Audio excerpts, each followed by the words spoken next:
حضور اقدس ایک لفظ ہم نے بنایا ہوا ہے تقلید کرنا، امام کو ماننا. اب ہمارے ایک زمانہ تھا، آپ یہ بہتر سمجھتے ہیں کہ خانہ کعبہ کے اندر بھی چار جو تھے وہ مصلے جو تھے وہ بچھے جاتے تھے، بلکہ اس کے تو تصویری ثبوت جو ہیں وہ بھی موجود ہیں.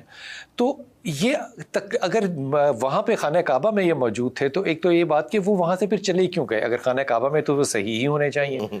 دوسری بات یہ کہ تقلید کرنے میں آخر برائی کیوں ہے؟ اگر آپ اچھے ہیں تو میں آپ کو فالو کر رہا ہوں، تقلید تو ہو رہی ہے نا. جی یہ تقلید یہ نہیں ہے. اس طرح کی تقلید اگر آپ کرنا چاہ رہے ہیں نا تو ضرور کریں. تقلید کا جو لفظی مطلب ہے وہ یہ ہے بغیر دلیل کے کسی بات کو ماننا. میں اللہ اور اللہ کے رسول کی بات کو بغیر دلیل کے مان، بس یہی تو ہمارا جھگڑا ہے. دیکھیں یہ اتنا نٹوریس ورڈ تھا کہ قرآن میں نبی علیہ السلام کے لیے تقلید کا ورڈ نہیں آیا، اتباع رسول، اطاعت رسول کا آیا. اور بلکہ سورہ یوسف میں ہے کہ اے نبی تم فرماؤ میں اور میرے ساتھی علا وجہ بصیرت اس دین پہ چل رہے ہیں، اندھے بن کے نہیں چل رہے. پھر سورہ الفرقان میں ہے کہ ہمارے بندوں کی نشانی یہ ہے کہ وہ اندھے اور بہرے ہو کر آیات کے اوپر نہیں گرتے. قرآن تو تقلید کے خلاف ہے، تقلید کو توڑنے آیا ہے. تقلید نٹوریس ورڈ ہے، اس میں اماموں کا کوئی قصور نہیں. امام مالک، امام شافعی، احمد بن حنبل، امام حنیفہ، چاروں کے اقوال شاہ ولی اللہ دہلوی نے حجت اللہ البالغہ میں نقل کیے ہیں کہ وہ کہتے ہیں کہ کسی مفتی کے اوپر یہ حلال ہی نہیں ہے کہ ہمارا فتویٰ بغیر دلیل کے آگے کوٹ کرے قرآن و سنت کے. اور اگر ہماری کوئی بات قرآن و سنت کے خلاف ہو اسے دیوار پہ دے مارو. اور امام مالک کا قول ساتھ نقل کیا ہے کہ اس صاحب قبر صلی اللہ علیہ وآلہ وسلم کے علاوہ دنیا میں کوئی ایسا شخص نہیں جس کی ہر بات مقبول. امام مالک نے کبھی کہا کہ مالکی بنو یا امام شافعی نے کبھی کہا کہ شافعی کرو. آپ بھی قرآن و سنت سے علم حاصل کریں. انہوں نے ایکسپرٹ اوپینین دیا ہے اجتہادی مسائل کے اندر جو آج کل اوبسلیٹ ہو چکے ہیں. سرکار آج امام مالک تو آپ کو ویڈیو کیمرے کا مسئلہ، انتقال خون کا مسئلہ، پوسٹ مارٹم کا مسئلہ، کینگرو حلال ہے یا حرام، زرافہ حلال ہے یا حرام، یہ تو ہم بتائیں گے. ظاہر ہے اجتہاد اسلام کی خوبصورتی ہے کہ قیامت تک اجتہاد جاری ہے. اور جو عقائد ہیں وہ تو فکس ہیں. ان اماموں نے بہت کیا فرق ہے ان میں؟ فرق کیا؟ عقائد کیا؟ کس چیز کو عقیدہ کس چیز کو کرے؟ عقیدے بھی ہر مسلک کے اپنے اپنے عقیدے فرق. عقیدے یہ فرق بعد میں. آج اگر آپ حنفیوں سے پوچھیں کہ دیوبند اور بریلویوں کے عقیدے امام حنیفہ سے ثابت کریں، آپ حیران ہو جائیں گے. شاید آپ کے لیے اسٹانشنگ بات ہو. وہ کہتے ہیں ہم امام حنیفہ کو عقیدوں میں فالو نہیں کرتے، ہم تو فقہ میں فالو کرتے ہیں. ہم کہتے ہیں یعنی کہ قانون میں فالو کرتے ہیں، عقیدے میں فالو، جی فروع میں کرتے ہیں، اصول میں نہیں کرتے.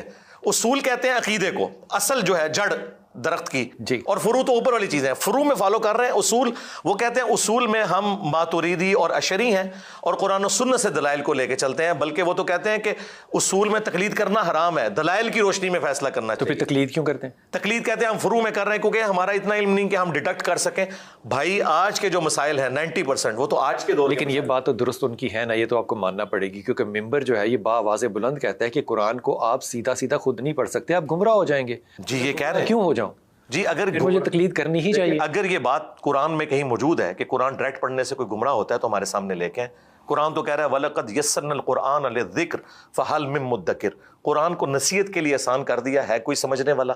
ہاں جو دقیق مسائل ہیں نا وہ تو علماء کو بھی نہیں پتا. مجھے بتائیں ایسٹرونومی کی فیلڈ نہیں، اچھا اسی جیولوجی کی فیلڈ نہیں، ایمبریولوجی کی فیلڈ نہیں، تو کیا اب ہم علماء کو جاہل کہیں؟ ایمبریولوجی میں جو تھے وہ مودودی صاحب نے بھی غلطی کی تھی جو بعد میں ٹھیک ہوئی. جی جی جی. اور پانی سے جی جی جی انہوں نے جی الک والا جو تھا. ہاں جی. تو دیکھیں وقت کے ساتھ لوگ لرن کرتے ہیں. ٹھیک ہے، ہم نے سائنس کے علم کے ذریعے چیزیں لرن. اب دیکھیں امام غزالی کہہ رہے ہیں کہ جو زمین ہے اس کے مقابلے پہ سورج 60 گنا بڑا ہے، لیکن آج ہمارے بچے کو بھی پتا ہے 13 لاکھ گنا بڑا ہے. اس زمانے میں لوگوں کو اتنا آئیڈیا نہیں تھا. وقت کے ساتھ ساتھ چیزیں. لیکن یہ یاد رکھیے گا جو عقائد اور نظریات ہیں نا وہ فکس ہیں. وہ صحابہ اور تابعین کے دور میں جو ہمارے پاس نالج موجود ہے کتاب و سنت. اس کی مثال دیجیے گا، مثلا کون سے عقیدے فکس ہیں؟ مثلا سب سے بڑا عقیدہ توحید، اللہ تعالیٰ کو ایک ماننا، اللہ کا کوئی بیٹا نہیں، اس کا کوئی شریک نہیں، ہمارا رازق کسی کو جنا، سب کچھ وہی ہے، زندگی موت کا مالک وہ ہے. یہ فکس ہے. اچھا اس کے بعد رسول اللہ صلی اللہ علیہ وآلہ وسلم اللہ کی طرف سے پیغمبر بن کے آئے اور وہ آخری پیغمبر ہیں. ان پہ قرآن نازل ہوا اور انہوں نے ایمانداری سے اللہ کا پیغام ہم تک پہنچا دیا. اور اس میں انہوں نے جو ہمارے اوپر مشروع چیزیں فرمائی فرض کے طور پر، وہ روزانہ 24 گھنٹے میں 5 نمازیں ہیں اور ان کی رکھتے بھی ایون ایگریڈ اپان ہے سنی شیعہ میں. 2 فجر کی، 4 ظہر، 4 عصر، 3 مغرب، 4. کوئی اختلاف ابھی تک نہیں، کوئی اختلاف نہیں. سب نے قبلہ رخ ہو کے نماز پڑھنی ہے. حج اور عمرے کے لیے خانہ کعبہ جانا ہے. یہ نہیں ہوتا کہ شیعہ جو ہیں وہ نجف شریف چلے جائیں اور سنی جو ہیں وہ اجمیر شریف یا بغداد شریف یا دیوبند شریف، بریلی شریف چلے جائیں. دیکھیں وہیں جاتے ہیں. اور یہاں پہ ان بزرگوں کے اتنے ماننے ہونے کے باوجود، اتنے ان کے ساتھ اٹیچ ہونے کے باوجود نماز قبلہ رخ پڑھتے ہیں. نمازیں 5 ہی ہیں اور اس کی بیسک سٹرکچر بھی ایک ہے, پہلے قیام, ہر رکعت میں ایک رکوع, رکوع کے بعد سیدھا کھڑا ہونا, 2 رکعتوں کے بعد بیٹھنا, 4 کے بعد سلام پھیرنا, یہ بھی فکس ہے. تو پھر تقلید کہاں سے شروع ہوتی ہے؟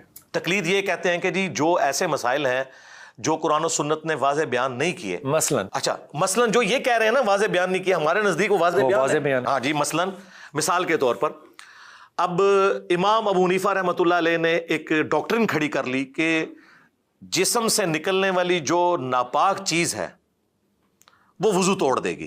ٹھیک. اور وائس ورسا, جو چیز وضو توڑتی ہے وہ ناپاک ہے. اس کی بنیاد کے اوپر انہوں نے خون کو ناپاک ڈکلیئر کر دیا.